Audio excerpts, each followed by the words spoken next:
Hi, everyone. Thanks so much for joining us and welcome to the Why Your Social Media Presence Matters presentation.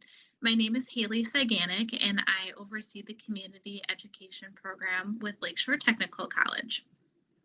Prior to joining on with the organization, I had established a career about 7 years long within human resources where I was heavily involved in the recruiting process. So I have quite a bit of experience working with professionals of all ranges of experience in how they want to represent themselves. In today's world, part of that representation is online. So that's exactly what we're going to be talking about today.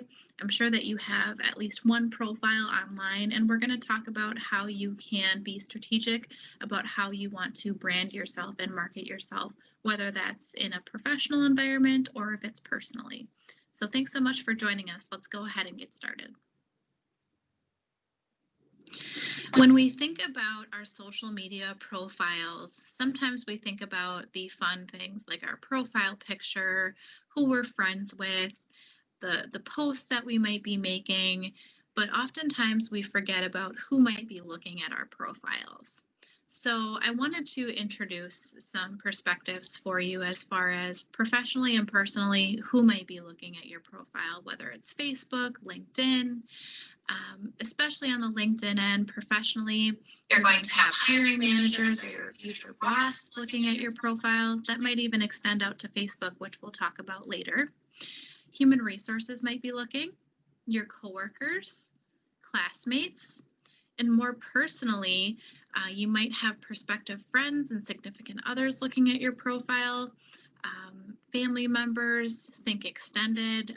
Now we have grandparents on Facebook. We've got aunts, uncles, cousins, and community members in general. So if you think about today's world, oftentimes when you meet someone for the first time, if you had a interaction that they're curious to learn more about you, oftentimes their next step is to look you up online. So just to get you thinking about who are those people that might be looking at your profile, even if you don't have them within your friend group or your network.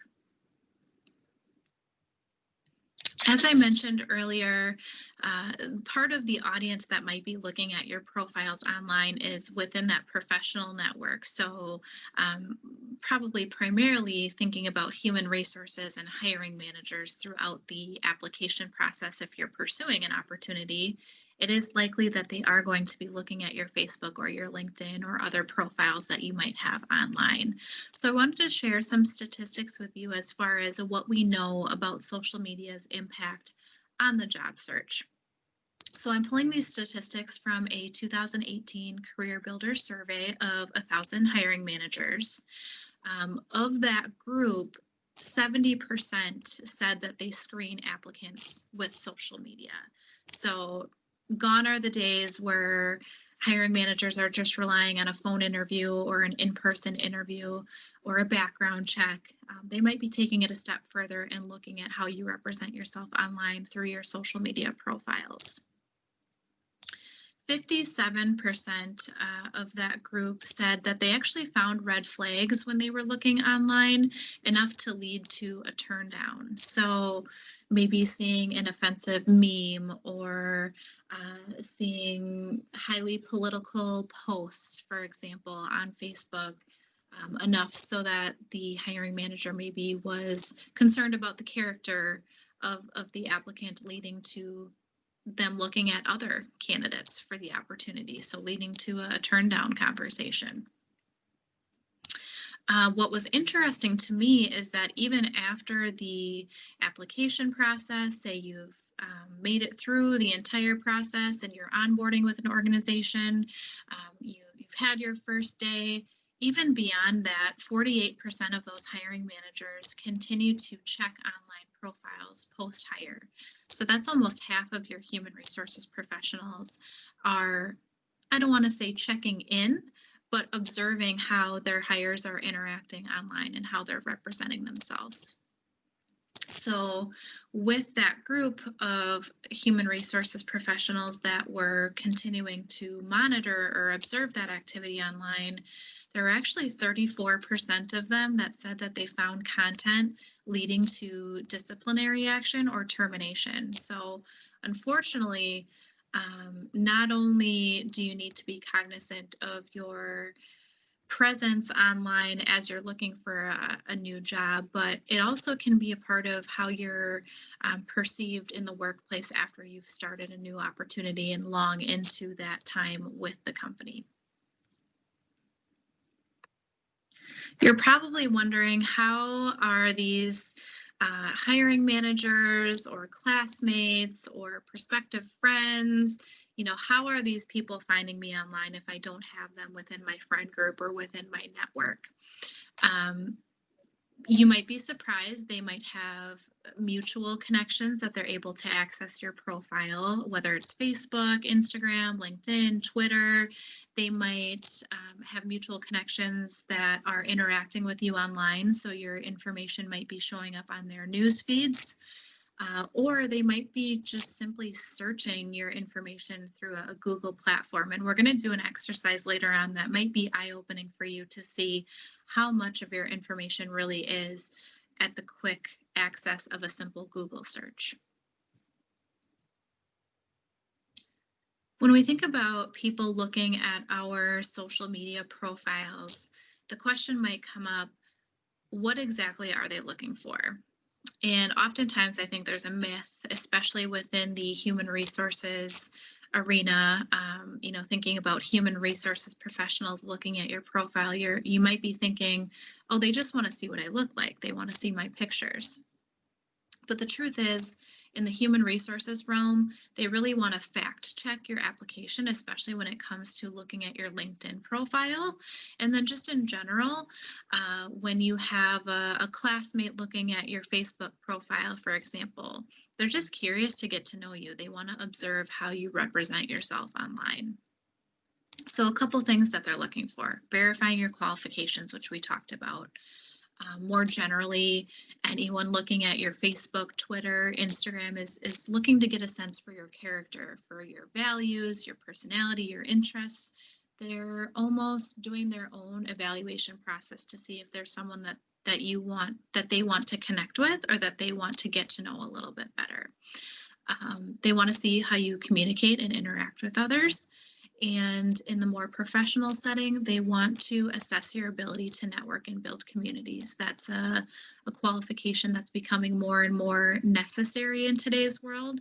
And LinkedIn, for example, is a platform where you can demonstrate that skill set. So I know for the most part, up until this point, we've been talking about how we need to be cognizant of how we're representing ourselves online for the fear of any red flags being identified, but actually your social media profiles can be a great opportunity for you to really demonstrate yourself in a way that is intentional and will lead to whatever opportunities it is that you're seeking, whether that's a job opportunity or meeting more people, maybe meeting a significant other, maybe reconnecting with family members that you haven't seen in a while. It really can be a positive opportunity for you to have a positive presence online when you're interacting with others. When we think about the activity that we have online, we want to consider what it is that is visible to other people. So you have an audience on any platform. Let's talk about Facebook, for example. You're going to have your group of friends. So as a default, based upon privacy settings, likely anything that you post or share is going to be visible to your group of friends. There are opportunities for you to adjust those settings so that maybe you share a post with one specific person. You can do that in a private message as well. Or if you have things on your profile that are displayed, but you want to maybe hide for a short period of time, you do have privacy settings to do that. But you'd be surprised, even though you might have these privacy settings in place and you feel like you have this safe network of people that you're sharing your information with, some of your information still might be visible to people outside of that friend group, whether it's mutual connections, whether it's via a Google search. That's why we're going to do some of the activities that I mentioned here so that you can really get a grasp for what kinds of information is being released within my group, within my safe area, and then outside. So what might be viewable to others would be past, present, and future activities such as photos, status posts, comments, tags, likes, retweets, and so on. So really anything that you're doing could potentially be visible, of course, to your network that you've allowed to see your profile, but also externally depending on your privacy settings. I wanted to share an interesting statistic with you. There was a case study from Harvard University, in 2017, and they actually rescinded admission offers to 10 or more students who simply reshared an obscene or offensive meme. So you can see it's affecting us in many different ways, not just in a professional setting where we're applying for opportunities, but it can be applying for schools. I'm sure that many of us have examples of maybe getting a friend request from someone that they hardly know, and after a quick scan of their profile, maybe seeing an offensive meme that doesn't sit right with you influences whether or not you accept that request or whether or not you engage with them and get to know this person a little bit better.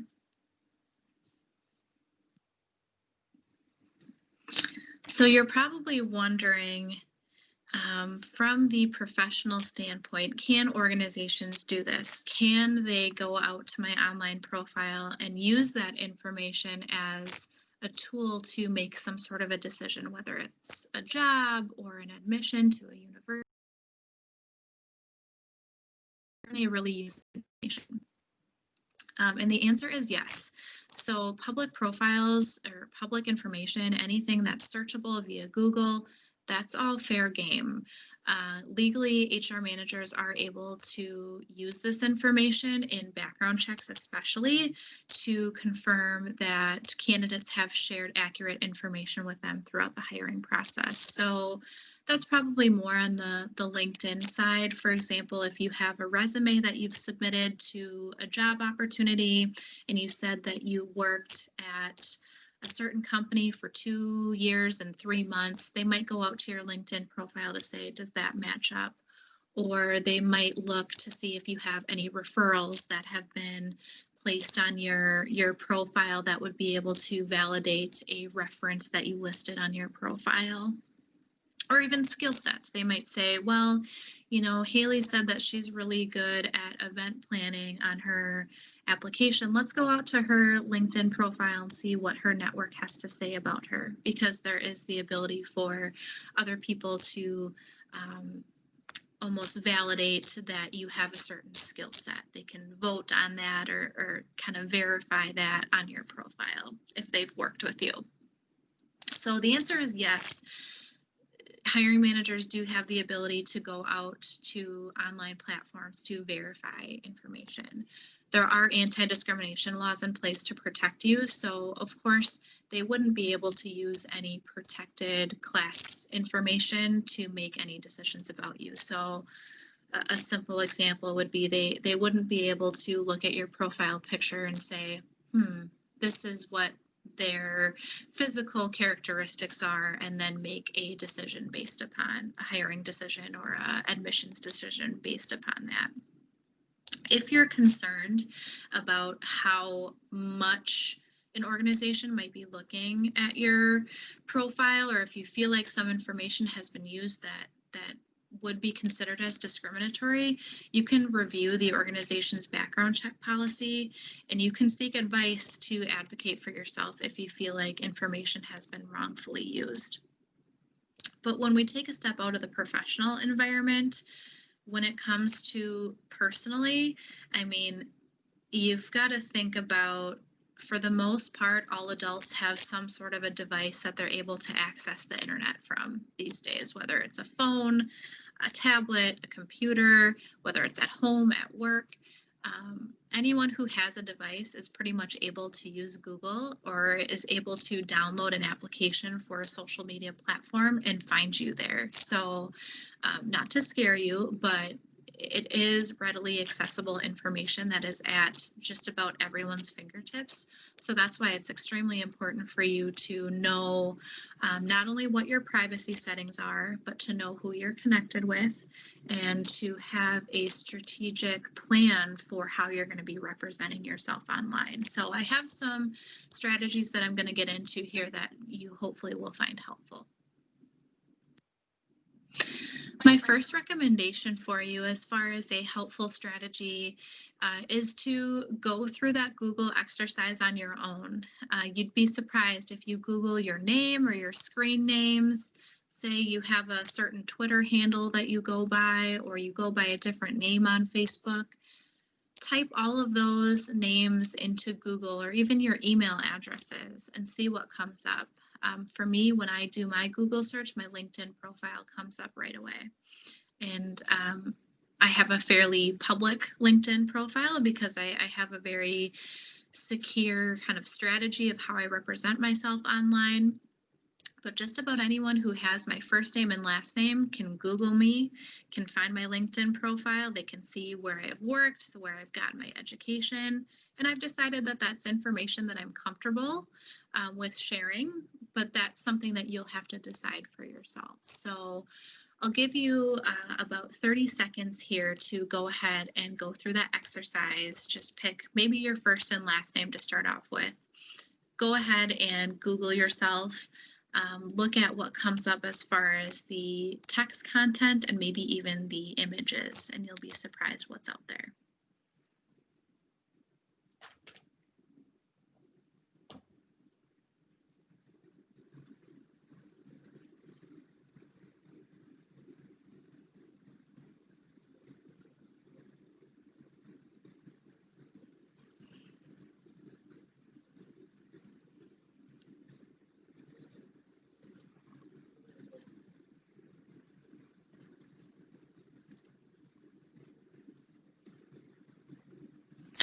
All right, so I hope that you didn't find anything too glaring out there, but it might give you an idea for what work can be done to maybe tighten up your profiles online so that you can either adjust privacy settings or develop a new strategy to moving forward, have yourself represented in a way that you feel is appropriate online.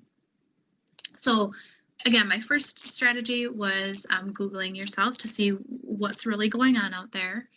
My second recommendation is to view your profile from an outside perspective. So oftentimes on different social media platforms, when you go to the View My Profile selection, you can actually select View My Profile As, and then you can say myself, as a connection, as a non-connection. You can see the different levels of how your visibility changes depending on who's looking at your profile. I know LinkedIn especially gives you that option. So view your profile from an outside perspective. I would recommend especially viewing yourself by way of someone who does not have access to your profile. So someone who is not a friend or someone who is not a part of your network.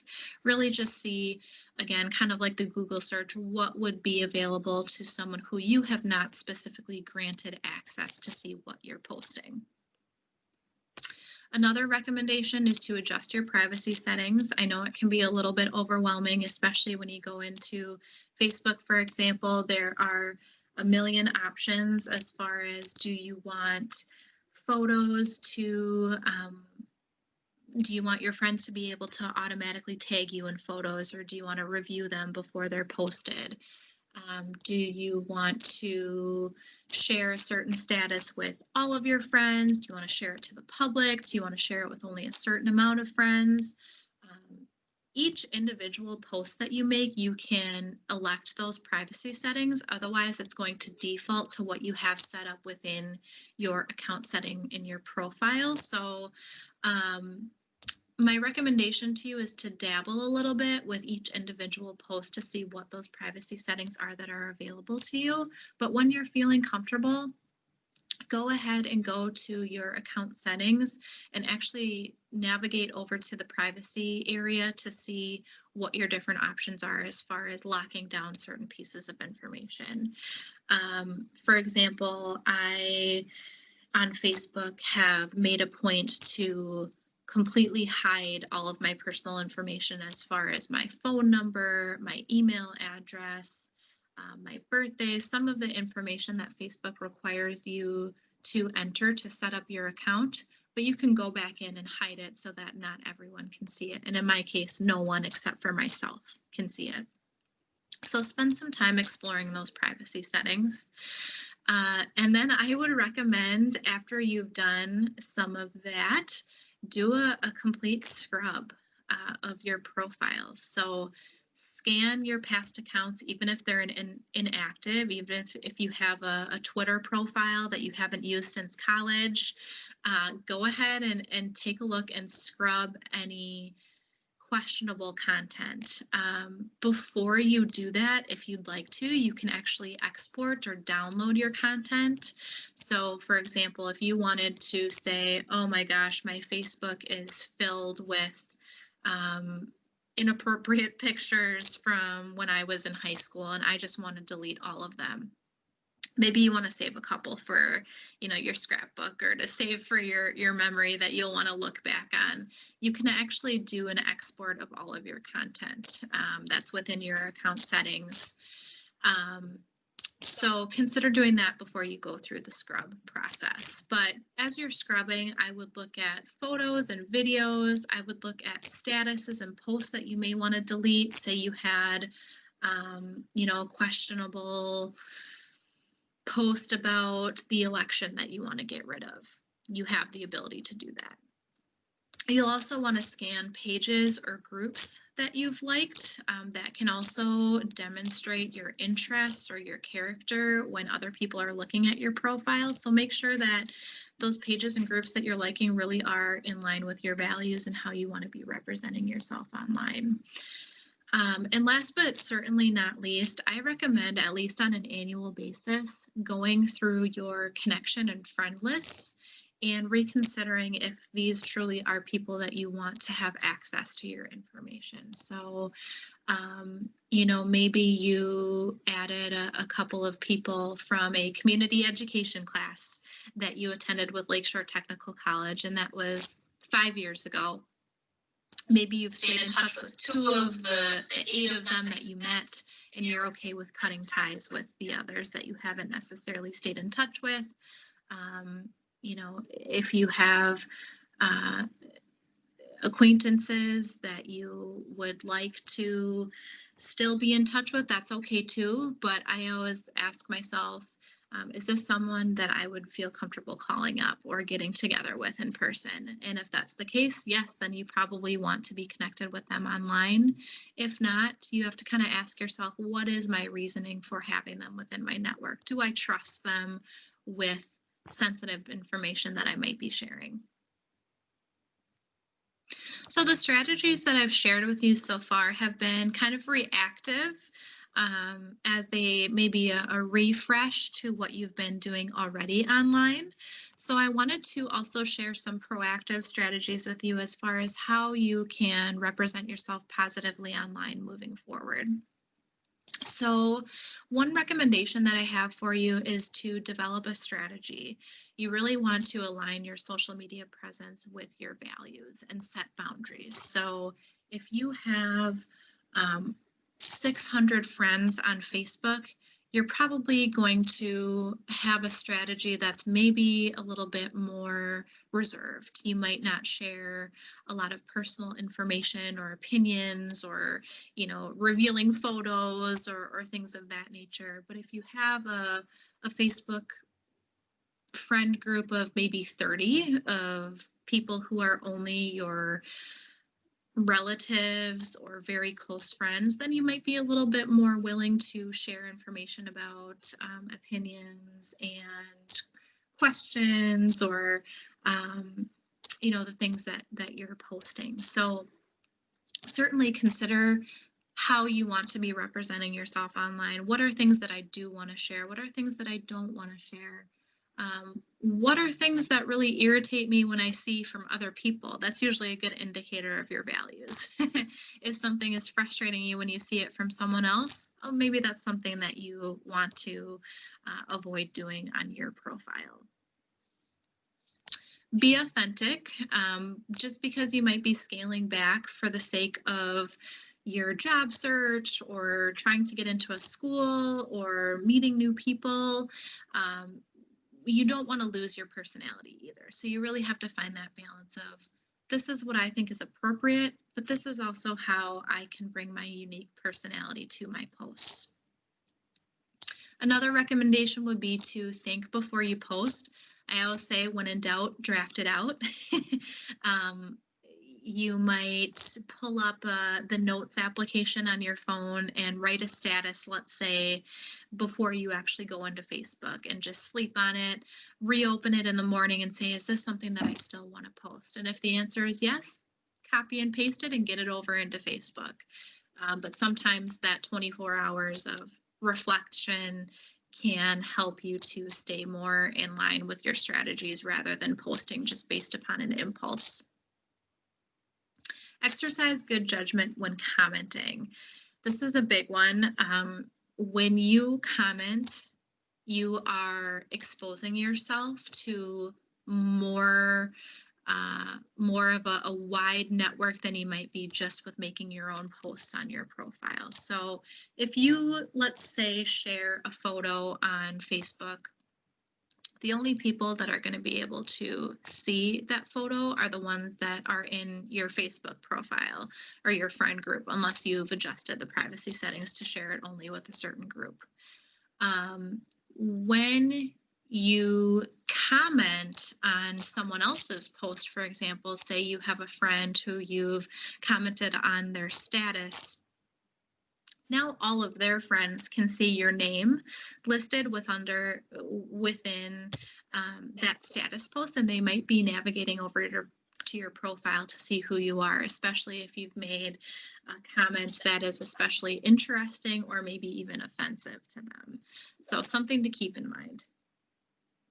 Last but not least, kind of along the same lines, know your audience. You might be surprised who your followers are connected with, and word can travel lightning fast online. So like I said with the commenting, if you comment on Joe's status post and you didn't know that Karen happens to be a friend of his, and Karen happens to work with your boss, and word can travel very quickly. You might be surprised who you might be connected with or connected with through a mutual friend. Just like I said earlier before, it's really important that you be mindful of your audience as far as your friend list or your network list. You have that opportunity all the time too when you have friend or connection requests coming in. Remember to protect your safe space. Maybe come up with a couple of questions to ask yourself when you get those requests coming through. Have I met this person before? Do they look familiar? Would I have any reason for connecting with them? I especially ask myself a lot of those questions on LinkedIn. Sometimes you'll get requests from someone who's in a completely different state or industry, which can be okay depending on what your intentions are. So let's give you an example of when I was working in human resources within the insurance industry. Yes, I may have gotten requests from others out of state to join my network, but that was helpful to me because I was recruiting insurance professionals in different states. So the common denominator there was the industry. But try to find some commonality in your connections before you're approving that request, because you really do want to have, like I said, that safe space. You want to have that control and that peace of mind to know that you're sharing your information with people that you trust, or you're connecting with people that would be a worthwhile kind of investment for you. And last but not least, more on the professional side, if you are posting about your organization, or say you go to a company sponsored event and you take a picture and there's your company logo in the background. That may or may not be frowned upon based upon how your company takes the stance as far as their employee handbook goes. So most companies now these days do have a social media policy. If it's available to you, and if it's applicable to your situation, I would definitely recommend reaching out to your human resources group to familiarize yourself with that. Just with helpful strategies, there are also unhelpful strategies as far as approaching your social media. So I wanted to go over a couple of those with you. I think that the quick answer for a lot of people that comes up when they are thinking about scrubbing their profile or applying for a new position, or wanting to start fresh online, is a mass delete. They think, I'll just delete my Facebook profile, or I'll just delete my Twitter profile. I've had it since college, and that's the only way that I can forget about all the information that might be out there. And the truth is that your content and your activities still may be searchable following that delete or that deactivation. You may have tagged someone in a picture, so even though you deleted your profile, that picture doesn't necessarily go away. You may have commented on a status, and that might still show up. It might be grayed out that they can't click on your profile anymore, but they might be able to see that comment that you made. So it's not necessarily a quick fix by just mass deleting. And to be honest with you, if you were to completely delete your profile, say you delete your LinkedIn profile because you're fearful that a human resources manager won't like what they see, that might be a disadvantage for you. Demonstrating your online presence and network may give you a positive competitive advantage or competitive edge for the opportunity that you're pursuing. Like I said earlier, being able to demonstrate that you can network with others, or having that skills section within LinkedIn that people have validated you for, losing out on that would be potentially a detriment to you. If I were looking at two candidates who had the exact same experience and education, but one was really active on LinkedIn and I was looking at considering them for a marketing opportunity, I would probably go with the individual that had the established LinkedIn profile, because they are demonstrating a technical aptitude that would potentially be necessary for the position. So don't be discouraged to the point where you want to delete your account.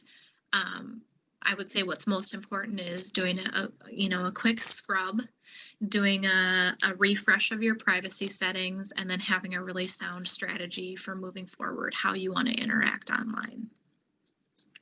Some people also try to get around the searchability of themselves by putting on silly screen names. So sometimes I've seen some of my friends will spell their last name backwards, or their first name, might be jumbled up, or they'll go by a different screen name. It's not always a guaranteed disguise. Again, it's just as easy as you commenting on someone's status and your boss happening to be connected with that person, clicking on your profile and knowing that that's you. So it's not always a guaranteed disguise. And an unhelpful strategy too would be losing your personality, kind of like I got into a little bit earlier. Just because you might be a little bit more strategic about how you're posting or how you're interacting, and you might have different privacy settings, it doesn't mean that you can't post anything. It doesn't mean that you have to lose your personality. If you're really into a specific thing, for me, like I really enjoy doing yoga, just because I am a young professional and a hiring manager might find my Facebook profile, doesn't mean that I'm going to stop posting about yoga or post a picture of myself doing yoga, as long as it's appropriate. And I'll define appropriate a little bit more in a little bit here. Share that. That's part of your persona online. That's how you're standing out and branding yourself in a way that only you can. So find ways to showcase yourself in a professional way. Again, social media can be a fantastic tool for you to build your network.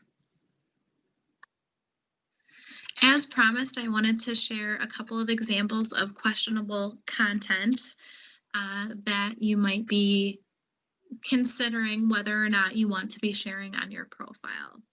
So provocative photos or videos would be an example, distasteful or offensive screen names, content with alcohol or drug use or criminal behavior, any discriminatory comments, falsified qualifications. So, lying about a certain degree or a set of experience, eventually that would be found out throughout a background check if you were applying for a position. Poor grammar, punctuation, or spelling, bad-mouthing employers and coworkers, never a good idea. It always gets back to someone's connected to someone, you just never know. And then oversharing confidential or personal information. And again, how much you want to share really depends on how secure your network is. So these are some examples of what I would consider staying away from. There's also the suggestion of staying away from any political commenting. I know that that's a huge topic of conversation for social media, but anything that you probably wouldn't bring up with someone the first time meeting them, whether that's religion, whether that's politics, anything that is deeply rooted in someone's values is probably not something that you want to be presenting online if you have a vast network of people, that you're interacting with. I think it's also really important to understand why we post to social media, and that might help you understand how you want to develop a strategy or, have a certain set of behaviors online. So I think that we can use Maslow's hierarchy of needs for this example or for this reason to explain why we post on social media. I think oftentimes it's a form of self-expression. Sometimes I think we're looking for validation or support or a sense of belonging. Really, the love and belonging, the esteem, the self-actualization, those parts of Maslow's hierarchy of needs, I think influence why we post online. So I think it's helpful to understand this because you might realize that posting online to meet some of these needs aren't always appropriate. There might be other outlets for that, whether it's calling up a friend or whether it's writing in a journal or whether it's seeking support in the form of a group or therapy. Depending on what you're posting about, you have to ask yourself if social media is the right platform. Some questions that you could ask yourself as you're considering posting is, what are my intentions? What will I gain by sharing this? Are there other alternatives for expressing myself or accomplishing this objective? Does this represent who I am and what I stand for? Am I rushing to post? Should I sleep on it before pressing send, just like that draft that we talked about earlier? How might this be perceived by people in my network? And could this potentially hurt me or someone in my network? These are great questions to ask yourself before you go ahead and make a post. And last but not least, I want to remind you to take a deep breath. We are all human. We all have a past. People grow and evolve, and I think that just about every person you would talk to would say that they can acknowledge that. Even human resources professionals, they understand that who you were, maybe how you represented yourself online in past days is maybe not who you are today. Strong recruiters embody the culture and values of the organization that they represent. And if they believe that you're not a fit for their organization, don't take it personally. You have to continue to seek your home that will embrace who you are and what you stand for. So as long as your online presence really is in line with what you stand for and who you are and aligns with your values, there really isn't a reason to fear. You know, if an organization comes along and they don't feel that that's a fit, another might. So all the more reason to brand yourself authentically online. More employers are looking for reasons to hire you rather than reasons not to hire you. So um, don't feel discouraged. I hope that this presentation has been helpful for you to understand really the scope of social media and how you can make some tweaks to just represent yourself more confidently. It's been my pleasure to share this information with you. By no means is this everything about social media, but it's a good start. If you do have any questions or if you'd like to continue the conversation, I am certainly open to that. You can reach me at haley.cyganic@go2ltc.edu or at 920-693-1261. Thanks so much for joining me today, and I wish you all the best.